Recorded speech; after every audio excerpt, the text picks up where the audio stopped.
Hello, my name is Leni Miller. I'm the founder and president of EA Search here in San Francisco. I've been in the business of recruiting and placing administrative professionals for my entire career. I started in business in the late 70s and had 3 different companies, 3 staffing agencies in San Francisco. Currently, I own EA Search, which is a retained search firm specializing exclusively in executive assistance to CEOs, high-profile people, and people who need that level of support. So I have an interesting perspective, and I have seen the profession in the beginning of my career as secretarial in nature, clerical in nature, a position that required a lot of skills in stenography and typing. In fact, legal secretaries used to have black fingernails and fingers because they had to use carbon paper. So I have experience that spans the emergence of word processors that then oversaw and experienced the emergence of technology in terms of big giant computers where they had data entry cards that had to be put in, into the beginning of personal computing, and then up till now where we have amazing software applications that can do anything and everything, including probably bring us coffee. So I have been very aware of artificial intelligence as a coming event into my business and my awareness. In fact, we had a very exciting artificial intelligence client in New York City, and I was just blown away by the intelligence and the vision of the company when I looked at their business plan. They definitely will be on the map in a very short period of time. Now, what does that mean to the profession? What does it mean to my job? What does it mean to people who have spent a lot of time and energy becoming great executive assistants at the senior level? And I will speak about the people at the senior level because my assumption is that even if you've just started in the profession, you're aiming for that level of support in your own career, and you probably are starting to think about artificial intelligence, and you may be thinking of it as some kind of threat. And that was certainly what happened with personal computing. As soon as personal computers came along, my partner and I in business in San Francisco were terrified that this equipment was going to put us out of business because it was going to put secretaries out of business. And what happened? What happened really there? What happened was slowly but surely the secretaries learned computing, starting with word processors, and that was a nightmare because there were 17 different word processors out there and each company had different ones. But be that as it may, the really good secretaries were committed to lifelong learning. They were committed to learning the best and the greatest tools and skills that they needed to be at the top of their profession, which is still necessary, of course. Commitment to lifelong learning is one of our 21 traits that we talk about in our business. But another trait was the ability to be proactive and understand what tools were needed in the jobs as they evolved. And so if we look at what happened with technology and computing, we can see that in truth, people who learned about computers and really began to use them as a skill and a tool started rising to the top of their profession in terms of being in demand because they saved their executives time. Why? Because the computer took over many of the mundane, redundant tasks that used to be so time-consuming. And so what happened was that the assistants, the secretaries that learned about computers, began slowly but surely to be what we now call executive assistants rather than executive secretaries. So amazingly enough, computers did not replace the profession, and they did not replace the role. They enhanced the role. And so the people that learned the technology, that began to take any courses they could to learn about how to use it in their jobs, those were the people that rose to the top of the profession. And it always is true in the administrative profession that the people that take on the role as their own and are accountable for learning the skills necessary to be good at it, they always rise to the top. Here we are facing artificial intelligence in much the same way that we back in the 80s looked at computers. A certain amount of terror, a certain amount of excitement, but really with a great deal of courage needed to walk into what is yet unknown. So I think what we can really assume to some degree is that history is probably going to repeat itself. And if we consider what artificial intelligence is, what is it? What is artificial intelligence? You know, it's machines that have learned behavior from experience. So they're able to take that experience. There was an example I read somewhere that a pizza parlor had an artificial intelligence order taker, and many, many people asked for pepperoni. So the artificial intelligence order taker began asking people right away if they wanted pepperoni, which saved a lot of time. But at any rate, it really is restricted at this point in time to repetitive tasks that can be learned and then managed by the machine. So we all have tried to get through to a real person with the airlines or your utility company or whatever. And finally, when you say, real person, you get a real person. Why do you need a real person? Well, at this stage in the game, there are no abilities of these machines to intuit what you need, right? They can't intuit what you need. And they can't be sensitive enough to understand anything other than black and white. You know, do you want to change your reservation or do you want a new reservation?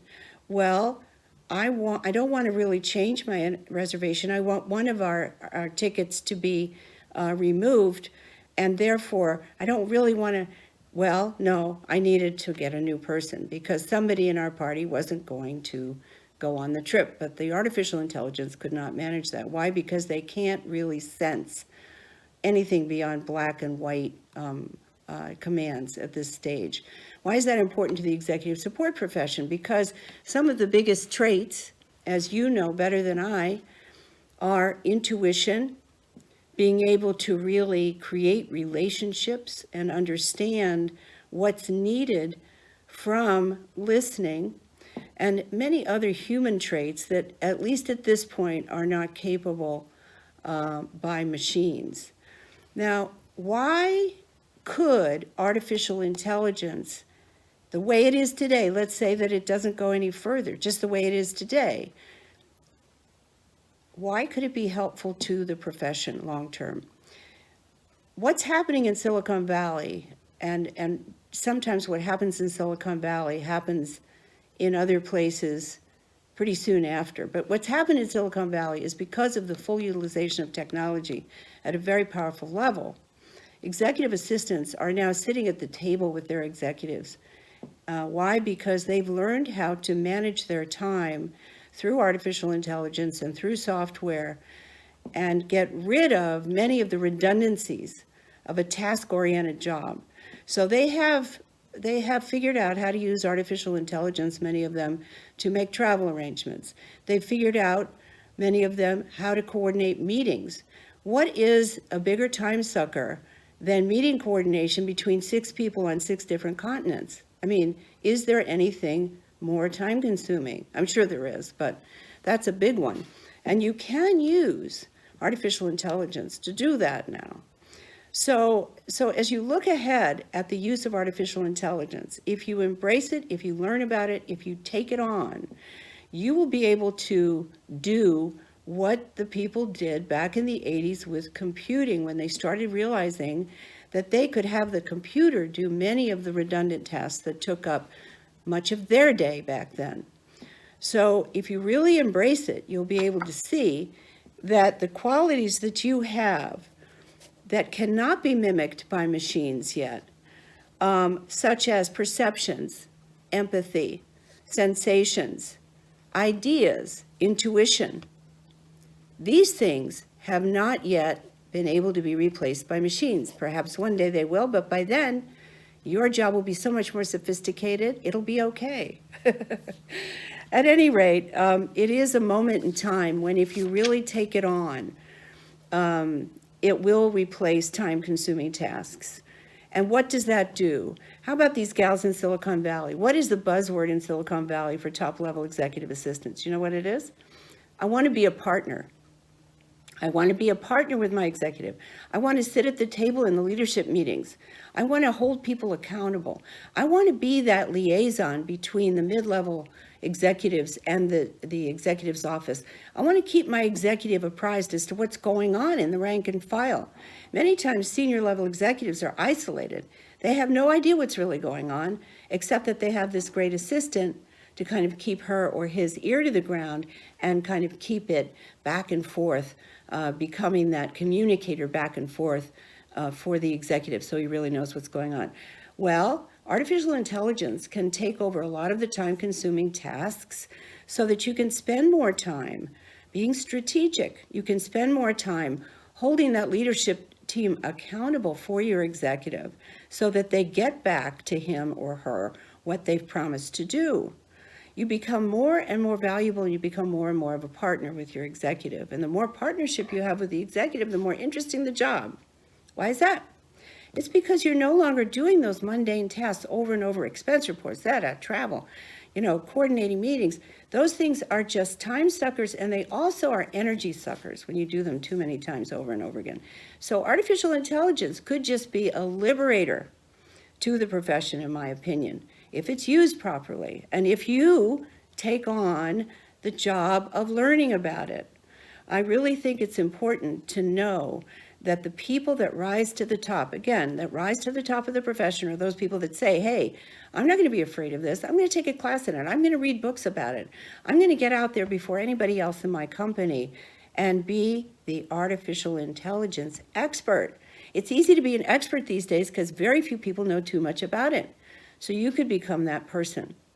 Back in the day when people just learned computers, there were some people that people always said, well, ask Mary, she knows everything about it. Well, Mary rose to the top, and you better believe Mary was in high demand, whoever was Mary. At any rate, I think the other thing to know, if you get relieved of mundane tasks, is you begin to have a broader view of the company.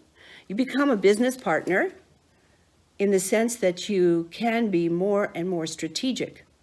The everyday task of knowing who an executive should see and when is a strategic focus. Charlie Brown wants to see the executive immediately. Charlie Brown is trying to sell something big to your company's leader. You know that, and Charlie can wait, but you also know that the primary investor in the company needs to see the person immediately. Now that's obvious maybe, but as a strategic partner, when you have more time to sit in on those leadership meetings, the strategic focus you have becomes more and more finely honed. And so you become almost a second skin to that executive in the sense that you don't have to ask permission anymore. You can always ask forgiveness if you make a mistake. It's a different level of support, right? You're not asking permission. You're making decisions once you really are operating at that broad view level, and the executive knows it, trusts you can do that. The amount of time you save that executive from interruptions and from the wrong people being on his or her calendar is invaluable. And artificial intelligence, just like technology, is going to open the door to more and more of you being able to liberate your executives from things they don't need to be doing anymore. But you won't be able to do that until you're free of the mundane. So I believe that artificial intelligence is not something to be feared. I believe it's going to be a liberator to the profession, and it's going to become something that we'll look back on in 5 or 10 years and say, my God, Can you believe we used to do those things, or that you used to do those things that were so time consuming? No wonder you were exhausted. No wonder you had to work 24/7 to even keep up with things. Let's just assume that this might open the door to more work-life balance. Let's just assume that will allow you not to be exhausted so much so that you can work out when you want to work out, and that you can really have time for the people you love. So let's just embrace artificial intelligence and take it on in the way that some of the professionals back in the 80s and 90s, when computers were so new, that they did that too. And they were just as scared, you know. But I know enough about it now, and part of it is because of this wonderful client I had in New York. I really learned what's possible in the future, what's coming. And artificial intelligence is going to be our friend. It's going to be available not just to United Airlines, not just to, big, huge companies, but my little company and the smaller companies, privately held companies that are really the backbone of this world, are going to be able to use it as well, so that we can be more effective and more efficient. But really, the boots on the ground are going to be the top level executive assistants who have learned how to use it at a level that liberates them to be more valuable to their executives. And then those executives can be more creative and can really take on the issues that are facing each and every one of us today. I just read yesterday or last week that Mark Benioff and Virgin America, Richard Branson, are taking on the goal of cleaning up the oceans. And they're going to enlist business to be their partners. Now, I interviewed Richard Branson's assistant for one of my Huffington Post columns. And one of the things she said to me was that Richard always tried as hard as he could to take on new things and different things. And we all know how successful he's been. And one reason she was so successful was that she never stopped learning. And she never stopped raising her bar higher and higher so she could keep up with Richard. And he said in a LinkedIn article some years ago, which is why I interviewed her, he was asked, what's the most valuable tool in your success? What has really been the reason you've been so successful? And he said, the assistants that I've had, and this was his first assistant, a woman named Penny, can't remember her last name, but he said, each time I've had an assistant, I would say that assistant was my most valuable tool and the reason I was able to be as successful as I am. So Richard knew early on that he needed great assistants. And if you can really embrace this new wave of technology, which is artificial intelligence, and if you can really take it on as one of the tools in your toolbox in a way that other people haven't yet done, you can rise to the top of the profession in a way that others haven't yet done. And so it is a moment that if you take it on and you become that person that isn't afraid of new challenges, isn't afraid of the unknown, that jumps in, the bigger the risk, the bigger the reward. And it's something that I'm sure will become a big friend of the executive support profession. There is a Forbes magazine article that I will include in this presentation. We're going to send it off with it. But I will tell you, it's an article by Jillian D'_ONFRO. And there were 50 founders that were talking about artificial intelligence. 50 founders of artificial intelligence companies. And they talked about the whole notion, which is really an urban legend, that artificial intelligence is going to replace jobs and everybody's going to be unemployed and they won't have anything to do, right? And it reminds me of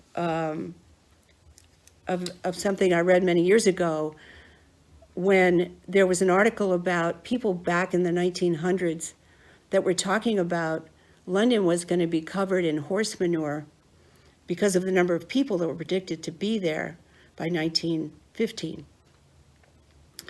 Well, of course, nobody knew about the invention of the car at that point. So London did not get covered in horse manure. Politically, it might seem that way now, but no, I'm just kidding. But the same thing is true with this kind of thing. What's going to happen with artificial intelligence, it will replace mundane, mindless jobs. Those people will have to find new avenues to use their talents and skills. Because they have to do that, they will creatively find something, and there will be jobs that we don't even know the names of them yet. There will be new things for them to do. So it's not going to replace jobs that are fundamentally good jobs. It's going to replace jobs that are mindless. And so those people will, with education and training, be able to have new jobs. And there are many articles written about happy stories of people that were let go from, assembly lines who then ended up in much better situations. So I think this will happen. And the jobs that people have now will be enhanced by artificial intelligence. There's no question about it. That means that everybody's going to rise higher and higher. Let's hope that that also means that the world's big problems, like global warming, like the pollution in the oceans, like all the things we're terrified of, let's hope that the more people that are liberated to use their creativity, the more that are out there doing volunteer work, picking up garbage, doing things to help stop climate warming. All of those things we'll all have more time to do because we will be liberated from too many mundane responsibilities that are repetitive and mind-numbing. So really, my news is nothing but good. I really want you to listen carefully to what I've said. I want you to look up this article if you didn't get it in my video. And of course, you can always reach out to me. My email is leni@easearch.com. That's also our website. Again, we're a retained search firm. We do work all over the United States, once in a while in Europe. And we would love to hear from you. And we have researched a lot about artificial intelligence, and we'd be happy to send you a list of articles that we've unearthed that we think would be helpful to the EA profession. So if you'd like one of those articles, just email us at leni@easearch.com, and my great assistant, Margaret Ann, will send you an article list. So enjoy the conference. Thank you for listening to me, and I'm happy to be helpful in any way that I can. Thank you.